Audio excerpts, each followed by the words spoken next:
Assalamualaikum warahmatullahi wabarakatuh. Di sini saya akan menjelaskan proses media audio visual pembelajaran media geografi. Selanjutnya ada pengertian media visual. Media visual adalah media yang mempunyai unsur suara dan unsur gambar. Namun, jenis media ini mempunyai kemampuan yang lebih baik karena memiliki suara dan gambar. Jadi, media visual ini adalah media yang paling baik digunakan untuk diajarkan kepada siswa, di mana media audio visual ini bisa menarik perhatian siswa sehingga siswa bisa terfokus terhadap materi yang diberikan. Namun, media audio visual ini merupakan media yang digunakan untuk menyampaikan proses pembelajaran sementara. Dalam media audio visual terdapat unsur yang saling bersatu, yaitu audio dan visual, di mana audio yaitu proses pembelajaran yang dilihat, sedangkan visual yang didengar. Adanya unsur audio memungkinkan siswa untuk dapat menerima pesan pembelajaran melalui pendengaran, sedangkan unsur visual memungkinkan penciptaan pesan belajar dalam membentuk visualisasi. Selanjutnya, ada jenis-jenis media audio visual. Ada audio visual murni dan ada audio visual tidak murni. Audio visual murni dibedakan menjadi 3 macam. Yang pertama ada film bersuara, yang kedua ada video, yang ketiga ada televisi. Selanjutnya audio visual tidak murni dibedakan menjadi 1, yaitu ada sound slide atau film bangkai suara atau disebut dengan PPT. Selanjutnya, media audio visual murni. Yang pertama itu ada film bersuara, di mana film bersuara ini ada berbagai macam jenis. Ada yang digunakan untuk hiburan seperti film komersial yang diputar di bioskop.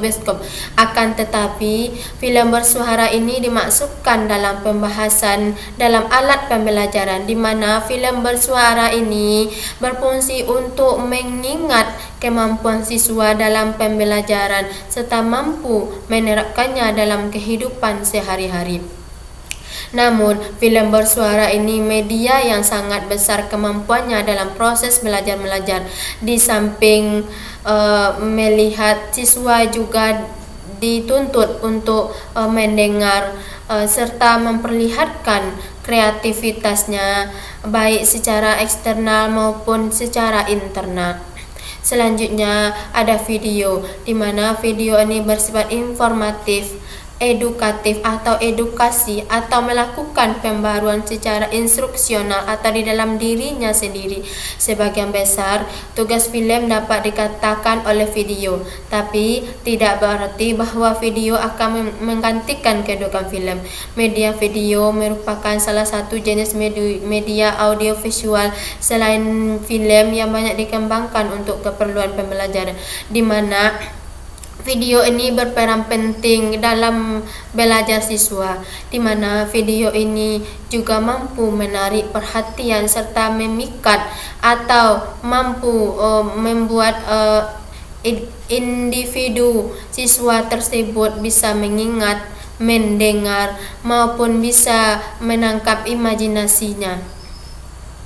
Selanjutnya ada televisi, yaitu selain film dan video, televisi adalah media yang menyampaikan pesan-pesan pembelajaran secara audio visual dengan disertai unsur gerak. Televisi dalam pengertiannya berasal dari 2 kata, yaitu tele artinya bahasa Yunani yang berarti jauh dan visi artinya bahasa lain yang berarti penglihatan.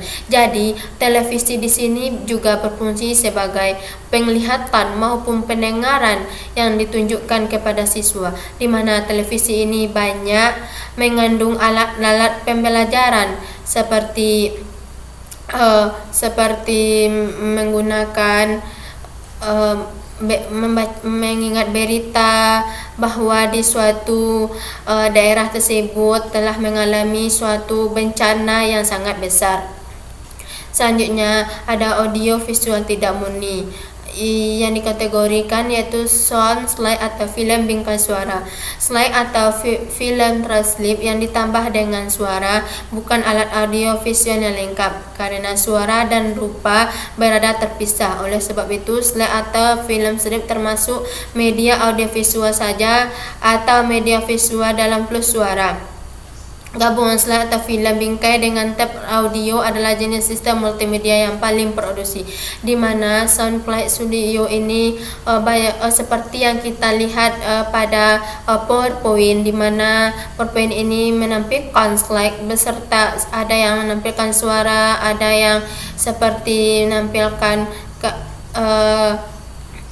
kayak ada volume, ada gambar-gambar.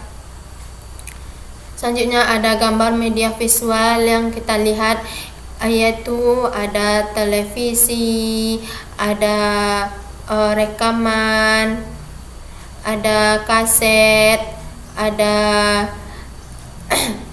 ada telepon. Selanjutnya itu ada laptop, ada komputer, dan yang lain-lainnya. Selanjutnya ada karakteristik media audio visual. Yang pertama, media audiovisual biasanya bersifat linear. Artinya linear itu bersifat datar. Selanjutnya, media audiovisual biasanya menyajikan visual yang dinamis.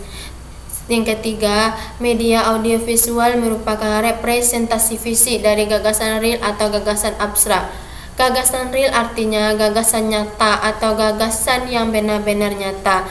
Selanjutnya, media audiovisual dikembangkan menurut prinsip psikologis, behaviorisme, dan kognitif, di mana kognitif berupa ada ilmu pengetahuan, ada Selanjutnya, media audiovisual umumnya berorientasi kepada guru dengan tingkat penglibatan interaktif murid yang rendah. Selanjutnya, penggunaan audio visual dalam pembelajaran. Yang pertama, guru harus mempersiapkan unit pelajaran terlebih dahulu. Kemudian baru milih video audio yang tepat untuk mencapai tujuan pengajaran diharapkan. Guru juga harus mengetahui durasi media audiovisual, misalnya dalam bentuk film ataupun video, di mana keduanya yang harus disesuaikan dengan jam pelajaran.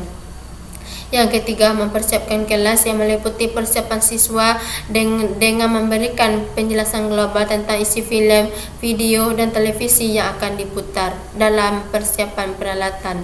Selanjutnya, aktivitas lanjutan setelah pemutaran film dan video selesai, sebaiknya guru melakukan refleksi atau melakukan tanya jawab atau umpan balik kepada siswa untuk mengetahui sejauh mana pemahaman siswa terhadap materi. Jika siswa tidak bisa memahaminya, maka guru wajib untuk mengulanginya.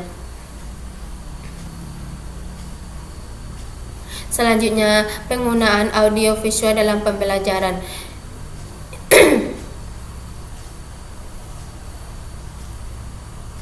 Selanjutnya, manfaat media audio visual. Yang pertama, ada mempermudah dalam menyampaikan dan menerima pembelajaran atau informasi serta dapat menghindarkan salah pengertian. Yang kedua, mendorong keinginan untuk mengetahui lebih banyak. Hal ini disebabkan karena sifat audio visual yang menarik dengan gambar yang dibuat semenarik mungkin dapat membuat anak tertarik dan tidak bosan untuk membacanya, serta mempunyai keinginan untuk mengetahui ilmu yang telah diberikan itu lebih banyak. Selanjutnya, mengekalkan pengertian yang didapat karena selain bisa menampilkan gambar, grafik, diagram maupun cerita sehingga mengekalkan pengertian. Pembelajaran yang diserap melalui penglihatan atau visual sekaligus dengan pendengaran atau audio yang dapat mempercepat daya cerap peserta didik dalam memahami pelajaran yang disampaikan.